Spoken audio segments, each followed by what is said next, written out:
In contemporary society, a person's value is often judged based on superficial factors such as social status, physical appearance, wealth, or connections.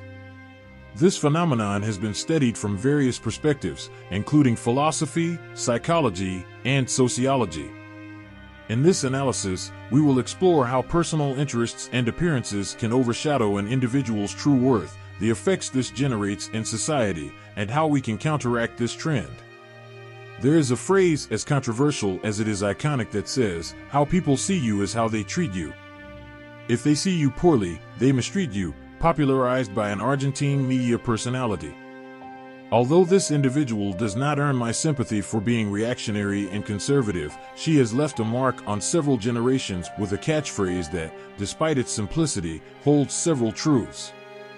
This expression sharply describes social dynamics while also offering an unsettling glimpse into the power relationships that dominate multiple spheres, especially the professional and media worlds. We live in an increasingly competitive society, and this is nothing new. Today, image and perception are everything. What we project outward, the appearance we present, directly affects how we are perceived and, consequently, how we are treated. Over the years, I have experienced a bit of everything, especially how, when holding decision-making positions, people gravitated toward me as if suddenly everyone had a genuine interest in me. However, when I chose to step away to focus on a period of introspection and self-discovery, those same people disappeared. I was no longer useful, I had nothing to offer, or rather, there was nothing left to take advantage of. It is in these moments that the phrase takes on its full meaning, as it crudely reflects how vultures always circled from afar, alert to what they can gain. This personal experience, being perceived as useful in moments of power and then ignored during my introspective phase, perfectly exemplifies some elements of networking and the superficiality of professional recognition. Over the past 3 years, which I consider a crucial period in my life, I have witnessed, both personally and professionally, how perception dynamics and networking powerfully influence opportunities and relationships. This essay, now transformed into a new article for my newsletter, seeks to take a deeper, more critical, and reflective look at these issues, questioning whether they are truly inevitable or if, as individuals and professionals, we can aspire to something more authentic and less superficial. Social psychology has studied for decades how first impressions and perceptions influence human interactions. In his famous 1946 study, Solomon Asch demonstrated that our first impressions of people are decisive, shaping our overall perception of their character and abilities.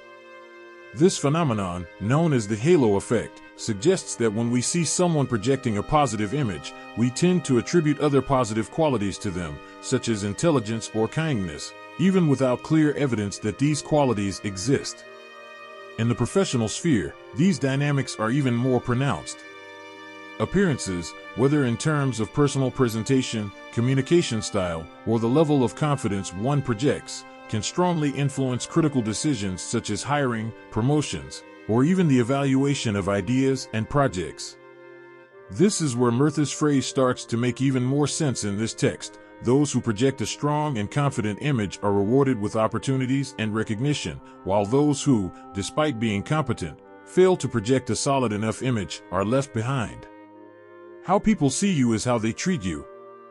The controversy surrounding perception as reality is not always aligned with the objective truth of our abilities or merits. It is easy to fall into the trap of believing that if we work hard, we will eventually be recognized for our merit. However, the harsh reality is that recognition and opportunities do not depend solely on merit, but on how that merit is perceived by those who have the power to decide. Pierre Bourdieu described social capital as the resources obtained through networks of relationships.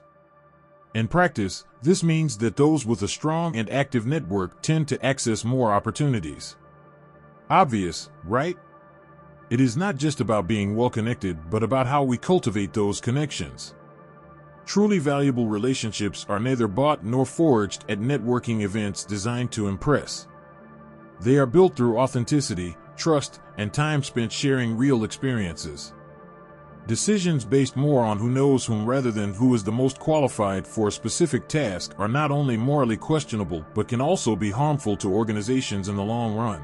as they promote a culture of favoritism. At this point, we understand that networking is not just a tool but a necessity. For many, maintaining and expanding their network is the only way to ensure relevance and visibility. However, this constant need to cultivate social capital generates significant pressure. The idea that one must always be connected and on the radar leads to emotional exhaustion, fueled by the anxiety of staying relevant in an environment that values visibility above all else. I am not saying it should be dismissed, quite the opposite. I acknowledge its importance, but it must be genuine and, above all, protected. One of the most unsettling aspects of social capital is its volatility. What may seem like a solid and active network today can quickly fade if one stops being visible. The Mexican poet Octavio Paz once said, "Only those who are forgotten truly die," a phrase that became widely popular thanks to Pixar's Coco. Losing relevance can be devastating, both personally and professionally. I am witnessing how people with promising careers are fading into oblivion simply because they did not know, or could not, stay on the radar. Here, too, the phrase "how people see you is how they treat you" takes on an even darker nuance. The constant need to project a positive image, to always be at the top of people's attention, is not only exhausting but inevitably leads to a deep disconnection from who we truly are and what we genuinely value. Organizations are not exempt from these dynamics. In fact, in many ways, they act as microcosms of society at large, where perceptions and social capital significantly impact decision-making. In this sense, the phrase "how people see you is how they treat you" remains a harsh reflection of reality. When they see you doing well, they hire you, invite you to the table, and celebrate you. But when they see you struggling, they mistreat you, ignore you, and push you into oblivion. However, what defines who we are should not depend solely on how we are perceived in our most visible moments. This dynamic aligns with another equally uncomfortable truth: you are worth as much as you have. In many professional and social circles, a person's value seems directly tied to their visible success, tangible achievements, or social capital. A person's true worth can be defined as the sum of their principles, virtues, talents, ethics, and contributions to society. It is not about how much money they have, how many followers they accumulate on social media, or how attractive they are by current standards. Instead, true value lies in authenticity, empathy, integrity, and the positive impact one has on others. Aristotle spoke of virtue as the foundation of a person's true worth. Kant defended the intrinsic dignity of each individual, regardless of their social utility. Nietzsche, on the other hand, argued that a person's worth is defined by their will to power and authenticity. We live in an era where image has taken center stage, especially with the rise of social media. This has led to a reality where external appearance is often valued more than internal qualities. A person's true worth does not lie in their outward image or in the utility others may find in them, but in their principles, actions, and contributions to society. However, in a world dominated by personal interests and appearances, this value can easily be overshadowed. Only when we learn to look beyond the superficial and value people for who they truly are can we build a more just, authentic, and humane society.